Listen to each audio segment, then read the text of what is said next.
Okay, what can you do right now to begin to turn your life around? I'll tell you 2 or 3 things. Start making a list of things to be grateful for. Start with that, because this shifts your energy. It starts to shift your thinking. Where before this exercise, you might be focusing on what you don't have, and you might be focusing on your complaints, and you might be focusing on whatever the problems are. When you do this exercise, you start to go in a different direction. You start to be grateful for all the things that you feel good about. Gratitude is absolutely the way to bring more into your life.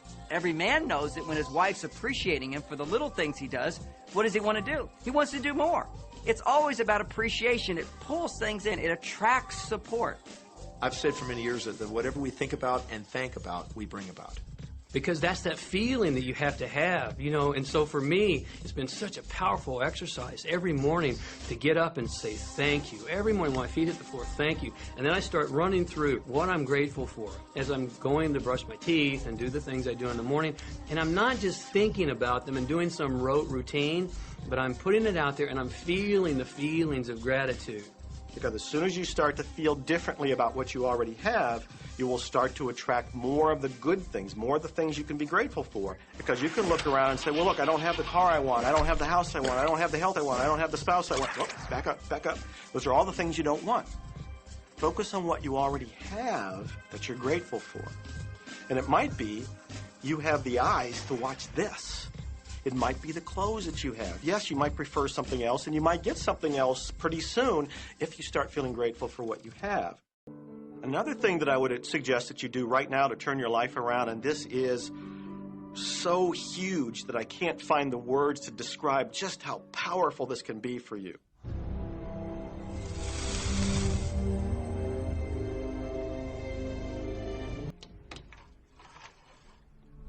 When you're visualizing, when you've got that picture playing out in your mind, always and only dwell upon the end result.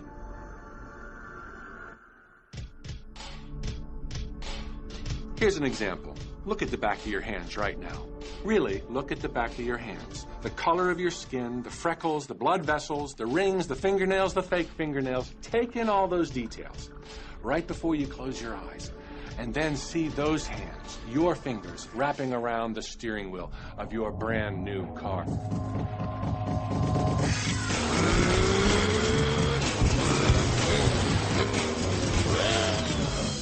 This is such a holographic experience, so real in this moment, that you don't even feel like you need the car because it feels like you already have it. It's the feeling that really creates the attraction, not just the picture or the thought. And I think for a lot of people, they think, well, if I think positive thoughts, or if I visualize having what I want, that'll be enough.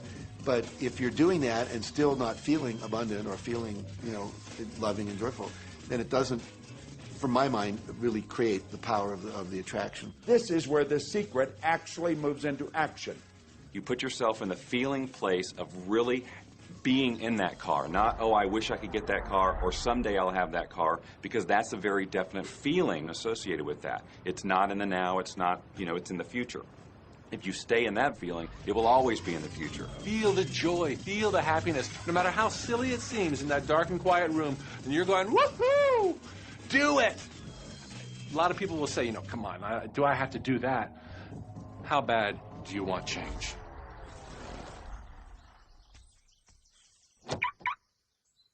Now that feeling and that inner seeing will begin to be an open doorway through which the power of the universe will begin to express.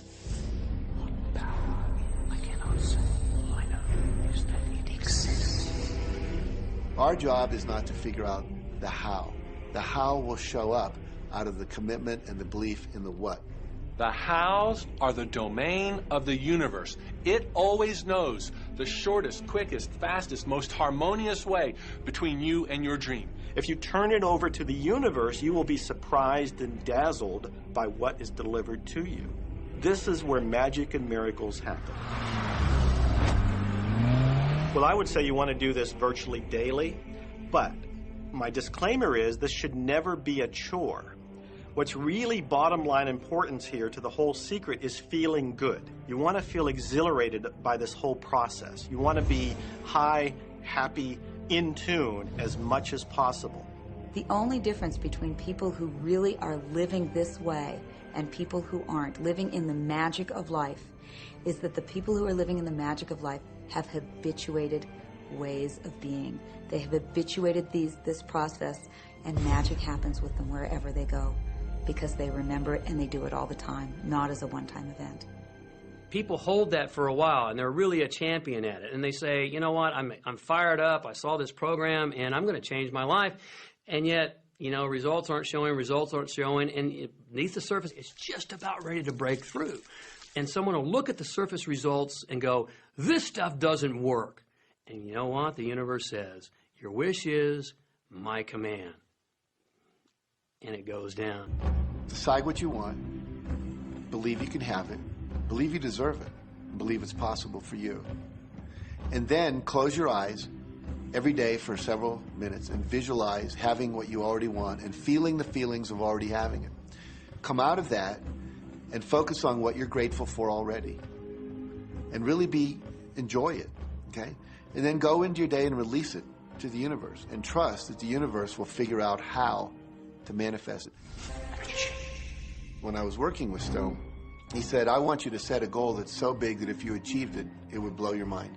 And you would know it's only because of what I've taught you that you would have achieved this goal.